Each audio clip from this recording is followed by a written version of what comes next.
All right, we're here with a special guest. Deborah Kriege is here.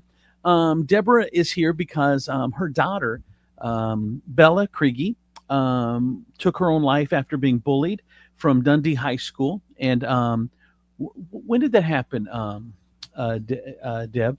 March 30th. March 30th. So it's been a couple of weeks. Yeah.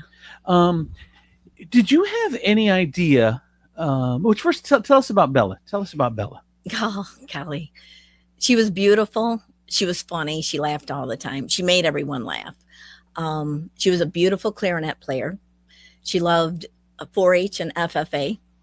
She loved her sports, and she really enjoyed her friends all the time. But she was smart. She was on honor roll last year. I'm not quite sure how it works out for high school, but she was a light. She was gorgeous. I mean, you light up just talking about her. She was my granddaughter who I adopted. So, you have something really close when you adopt your child, because like my son says, Mom, you picked us. Mm. And so that always, meant a lot to me. How many kids do you have? 7. 7. Yeah. And 2 of them are adopted? Yep. The 2 youngest, 20 and 15 now. 20, and then from what to what? From 40, you said, to? Yeah, there's 40, 36, 34, 32, 26, and 21. He'll be 21 in August, and she would have been 16 in August. What grade was she in? She was in 9th grade. She just started high school for first year. Was it hard for her? This was a little girl that would cry when school would end. I don't want school to end. Can we stay in there? And I'm like, well, you're going to be pretty alone in there because no one else is going to be there. But last year, she kind of had some problems. And this year, she started really hating school. Mm. And that's not like her. She loves school. And she started waking up and she was throwing up. And I was just like, Brian's like, well, you must have the flu or something. Go lay down. And then other times when it started happening more, he would say, just go lay down with your mom. And she'd come running in my room and then she'd climb back in bed. So usually right around, I have to look back now, but when we'd get up, I'd say, okay, you ready to go to school now? She goes, yep. So then she was fine. But I had asked her, I says, are you having problems? Mm-hmm. I said, are you getting anxiety? Because I never seen her to have anxiety. She was always just so happy all the time. Mm-hmm. And she would come home and she would tell me certain things. Like one of the boys was, I can't remember how it was pronounced, like Ches or something. And he kept saying stuff to her and it was slang for something nasty. And she was a little heavier set and that bothered her a lot. And she says, but Mom, I'm dealing with it. I says, talk to a counselor, but we didn't even have a counselor there. And I said, well, then talk to a teacher. And she goes, no. And her and my grandson, Pierce, both said, you don't say nothing because then it gets worse. I know.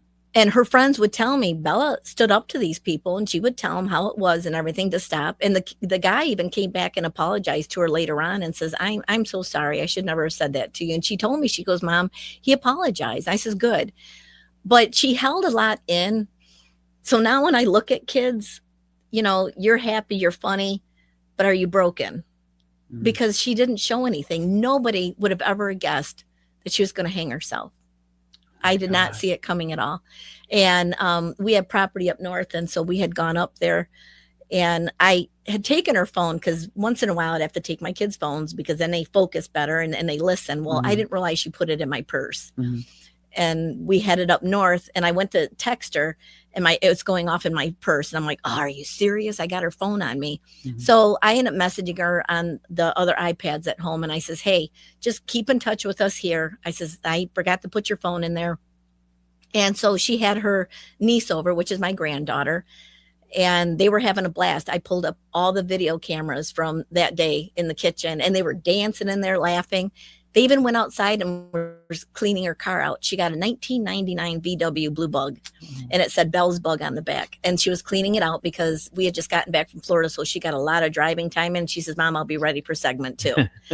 And I mean, even Sandy, or not Sandy, but Sarah says, we got there and everything was fine. But obviously, it got really dark. And I kept trying to call her. And she wasn't answering. I'm yelling over the camera in the house. She's not answering. And I looked at my husband. I said, can you please drive faster? Something ain't right here. Mm-hmm. I tried calling my one daughter and she says, we never have company. And she says, she had clicked me off. And then I tried her later on. She said, Mom, I'm all the way out in Adrian. Mm-hmm. I called a friend of ours. He was already in bed. I tried to call 2 other people. They were, weren't answering their phones. And I even tried calling my neighbor and no one was answering. Well, now I think God sometimes intervenes. He didn't want them to find her. So we got home and I'd gone upstairs and I'm trying to find her all over the house. We have 5 bedrooms. So I'm running to every room. Well, then when I went back upstairs, I found the notes on her bed. There was notes to all of us. And so I ran downstairs and I says, Brian, I says, something happened. I got on the phone with 911 and we went out there. I'm running from the barns. And then all of a sudden I hear my husband, I found her. Oh God. So we cut her down out of the tree. Oh my God. And we tried to do CPR on her. That's a vision I cannot get out of my head. Mm-hmm. But I just yelled at paramedics, please try to revive her. That was the worst day of my life. It's only been a couple weeks. How do you hold yourself together? How do you talk about it? It's like my tear tank is empty right now. Mm. And I think talking about it is the best thing to do. You can't hold it inside. You have to communicate.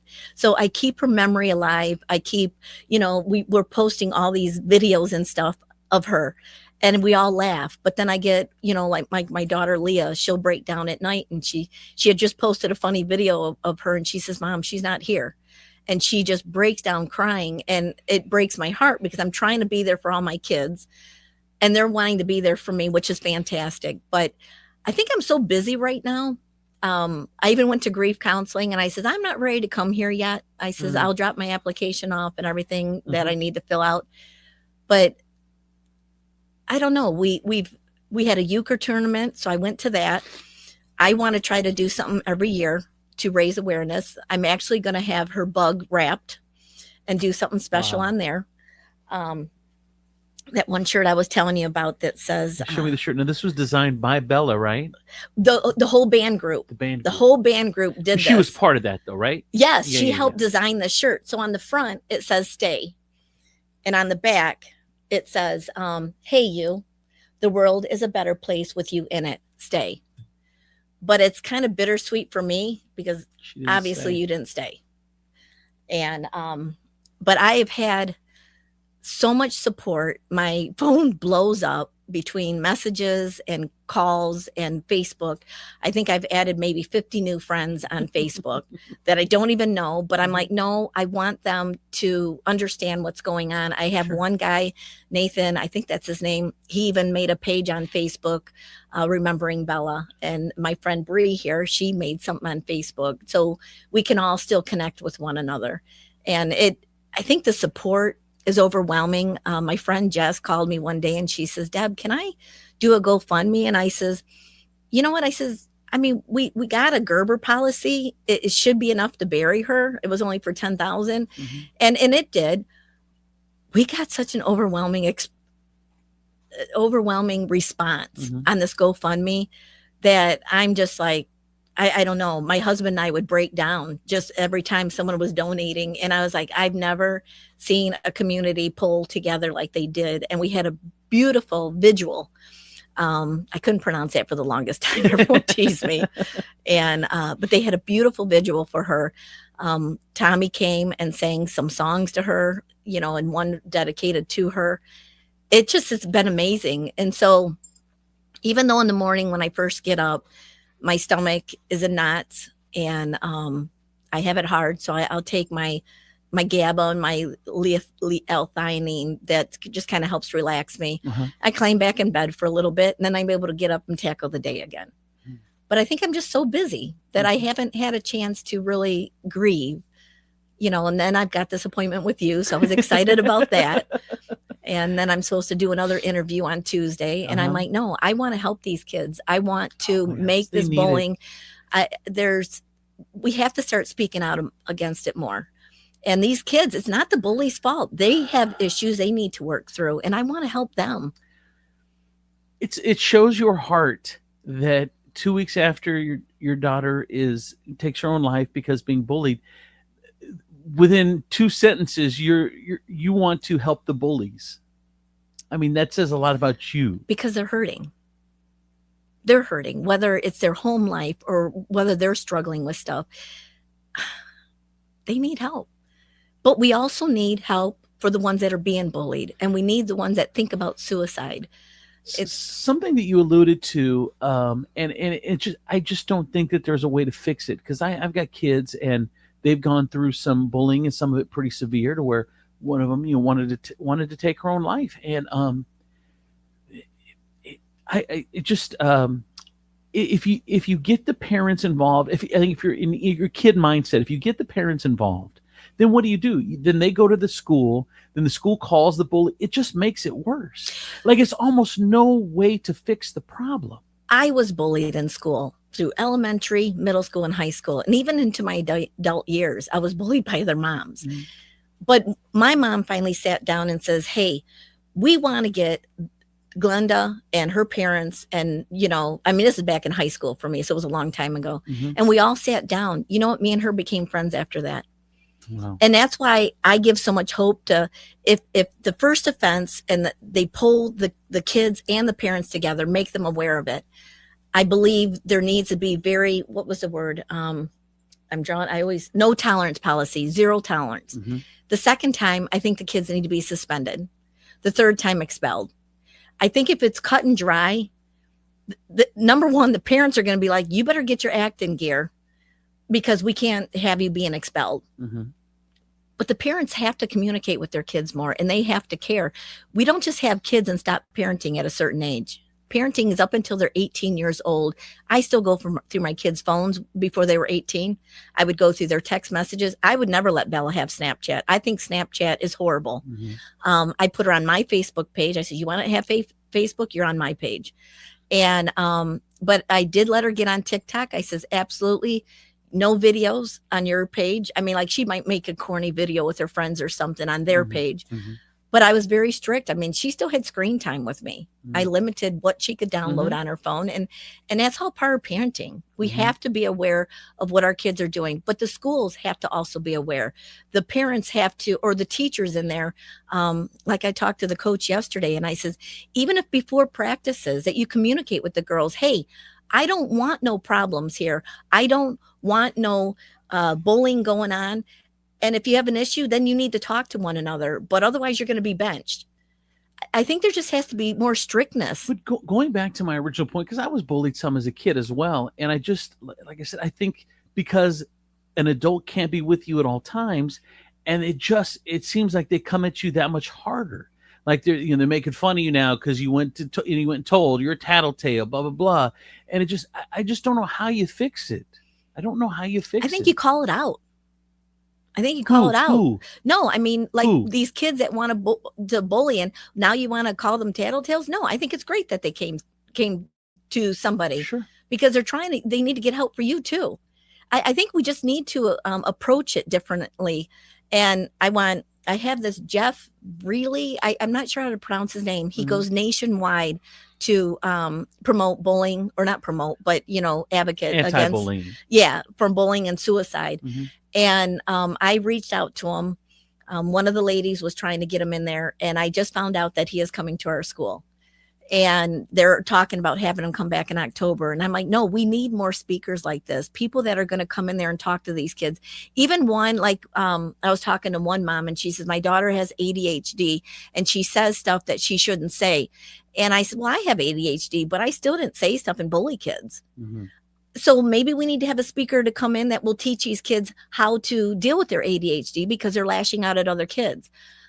There's a lot of areas. And I think maybe if we take the time to bring more stuff into the school to advocate for these kids and support them, they need these little talks, these assemblies.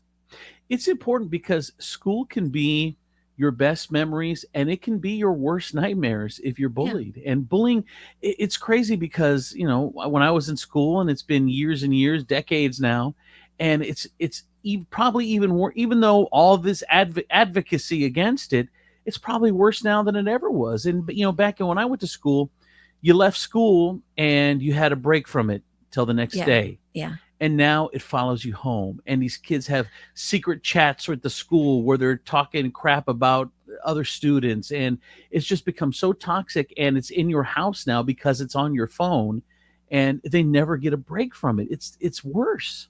I've got kids. I had one say Bella was too fat. She couldn't have hung herself because the rope would have broke. Oh my God.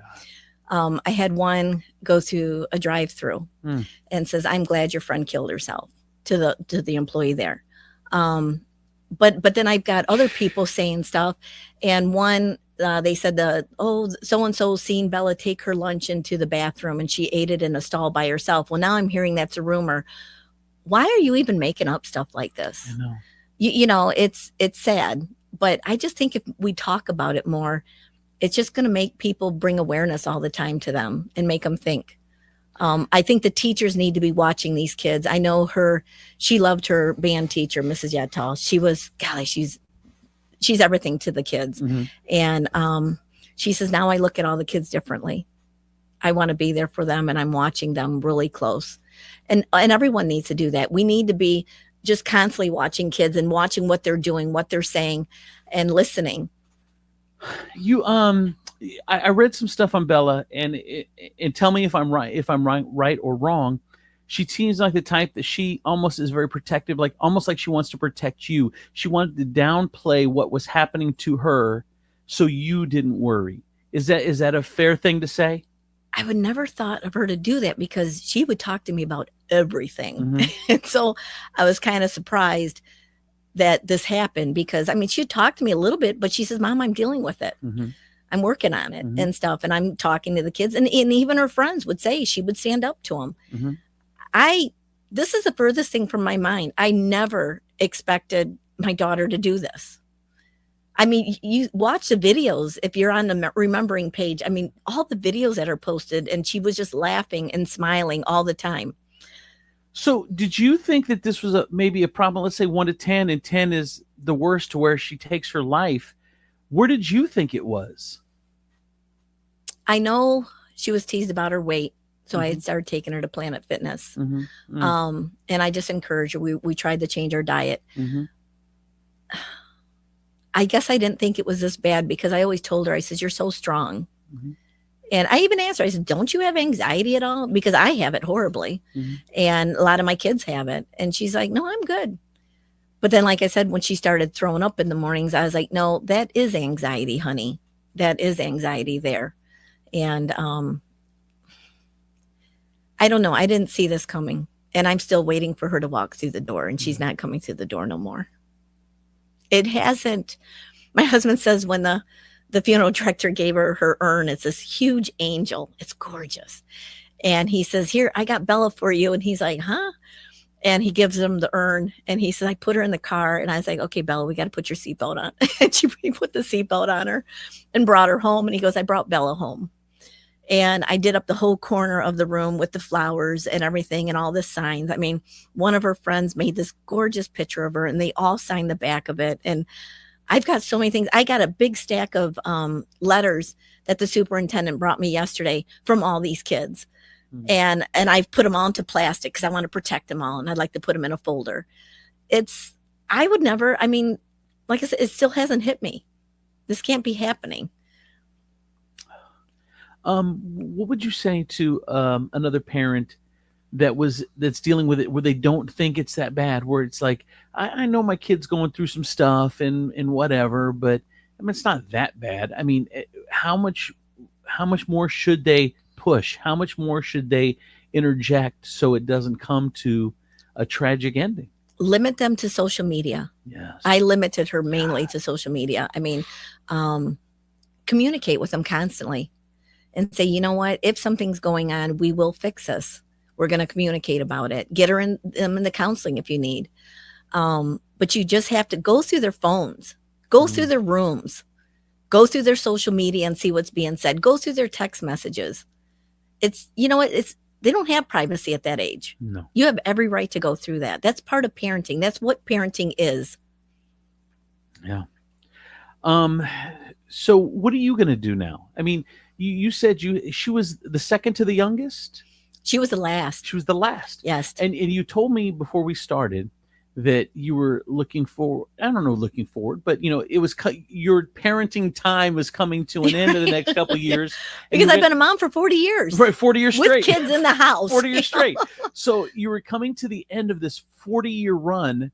What were you going to do when in a couple of years, when Bella was gone, wherever she was going to college or whatever, and now it's starting earlier for you? What are you going to do, and how has it changed because of the tragedy that's affected you? We got property up north and we were looking forward to that, but Bella was supposed to get her driver's license this August. So I actually looked at that's when it's going to start getting easy for me, because we live in Britain, but our kids go to Deerfield or went to Deerfield. Mm-hmm. And I was just like, I'm not going to have to drive you to all your sports anymore, your practices every day. I mean, sometimes we'd be making 4 trips back and forth all day long, to drop her off, to pick her up, to bring her home, and then take her back. And I don't know. I think I'm going to focus on my grandkids. Right now, I'm focusing on keeping her memory alive. I Mhm. want her death something to come good out of this. Mhm. Like I said, I want to get her bug wrapped. And, but it's just, I just got to take it a day at a time right now. I Day at a can't think time. that far ahead. I know we want to get the house. We finished her room up there. The carpet was laid. We Uh-huh. put her dresser together because she's always like, I want this side, the stairs at Kenny's place. And, and I know the first few days it was almost like a subway. People were just in and out the door. And one day I ended up getting 2 lasagnas, a goulash, these big containers of chicken. And I'm like, there's no way I can eat all this. So it's like everyone would come in, sit down, Nate, sit down, Nate. But I just been so busy. So I haven't focused on that. And I'm just really focusing on trying to help and make awareness. That's my goal right now. How can people help you and support you? What's the best way?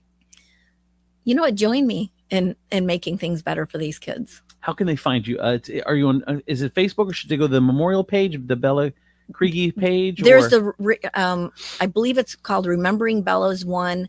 Um, Remembering Bella? yeah, Remembering Bella. I mean, you know, I'm on Facebook too. But yeah, the Remembering Bella, they can get a hold of me. I mean, like I said, I get about 40 to 50 messages a day, and Wow. my kids are like, "Mom, just ignore them. You don't have to." And I'm like, "No, I have to because I have to acknowledge people, whether it's with a heart, a thank you, or something back." Well, because I mean, they've taken the time. You've affected them. Your life has affected them. Your Yeah, child has affected them, and in a good way, because they felt like they needed to reach out or wanted to reach out. yeah. And but what amazes me is we had the board meeting, and the kids that got up there and talked about how they're bullied and everything, and they even had asked the school a couple months prior, I guess, are we having a problem with any bullying? And they said no. So You know, they're brushing stuff under the rug, they have the and that's same thing. wrong. My kids go to the Perrysburg, and it's a lot of the same thing, and that's part of the problem. It's twofold. Number one, the administrators don't want to admit that there's a problem, and number two, a lot of times the parents are if you go to them and say, hey, your kids, they want to all of a sudden be protective, and they want to make excuses, and they want to get mad, and they want to they want to be angry with you, and they want to do some sort of standoff. But man, it's just better for all of us if you just admit what's going on. I'm telling you, I'm not coming to you for my health. I'm coming to you because this is a problem. Let's work it out together as parents. And nowadays, man, parents are, if you say anything about their kid, all of a They sudden get ugly. it get ugly. They get very defensive. Yes. You know what? Yes. My kids embarrassed me many a times, and I don't know how many times I had to take them back and make them apologize to somebody. And I says, no, it's embarrassing, but we're the bigger people when we can do this.